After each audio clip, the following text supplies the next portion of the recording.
அஜித் குமார் அப்படின்னு பேர் சொன்னாலே இதுக்கு முன்னாடிலாம் நினைவுக்கு வந்தது வேற. இப்போலாம் அஜித் குமார்னு பேரை கேட்டாலே நேராக மடப்புறத்துக்கு போயிடுது நம்ம மைண்ட்.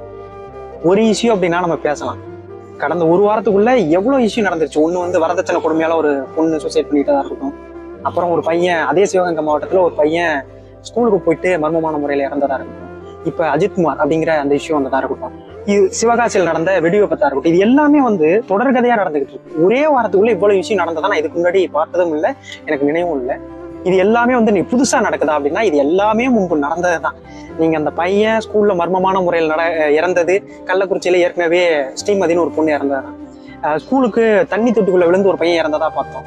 சரியா ஒரு 2-3 வருஷம் நினைக்கிறேன், ஒரு 4 வருஷத்துக்கு முன்னாடி 2021 சுஜித்ங்கிற ஒரு பையன் ஆழ்துளை கிணறுல விழுந்து மாட்டிக்கிட்டதை நம்ம பார்த்தோம்.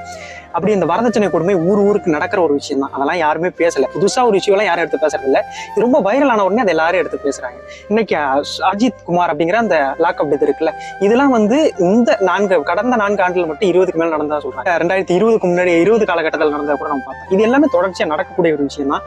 பட் வைரல் ஆச்சு, வெளியே தெரிய ஓரளவுக்கு அந்த மெயின் ஸ்ட்ரீம் மீடியாலாம் பேச ஆரம்பிச்சுன்னா நம்ம பேசுவோம், நம்ம பேச மாட்டோம். இதுதான் முதல்ல மாறணும்னு நினைக்கிறேன். அஜித் குமார் இஷ்யூ நான் உண்மையிலேயே அந்த நீதிபதிகள் 2 பேர்த்தையும் பாராட்டணும். அவங்க ரொம்ப தெளிவா இருக்கிறாங்க. மற்ற இஷ்யூக்களை போல, மற்ற பிரச்சனைகள் போல இது நீர்த்து போக செஞ்சிடாதீங்கன்னு சொல்லி அரசு கிட்ட கோரிக்கை வைக்கிறாங்க.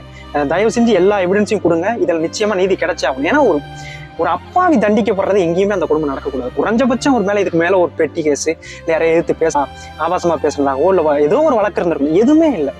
ஒரு நல்ல பையனை குடும்பத்துக்காக உழைக்க போனவன், அப்பா கூட இல்லை, குடும்பத்துக்காக உழைக்கணும் வேலை செய்யணும்னு போன ஒரு பையன் தண்டிக்கப்படுறத எந்த ஒரு மனசாட்சி உள்ள மனிதனை ஏற்றுக்க மாட்டாங்க. உண்மையிலேயே இந்த இஷ்யூல நீதிபதிகள் எடுத்திருக்கிற ஸ்டாண்ட் வந்து நிச்சயமா இதுக்கான நீதி கிடைச்சாகணும்னு அவங்க ரொம்ப தீவிரமா இருக்காங்க. நீங்க என்ன நினைக்கிறீங்க? இந்த மாதிரி இஷ்யூ வந்து கண்டினியூவா நடக்கும்போது இந்த விஷயம் மாறினா அந்த மாதிரி பிரச்சனைகள்லாம் கொஞ்சம் குறையும் அப்படின்னு உங்களுக்கு எதோ தோணும்ல? அப்படி என்ன தோணுது அப்படிங்கிறத கமெண்ட்ல சொல்லுங்க. அடுத்த வீடியோல சந்திப்போம். நன்றி.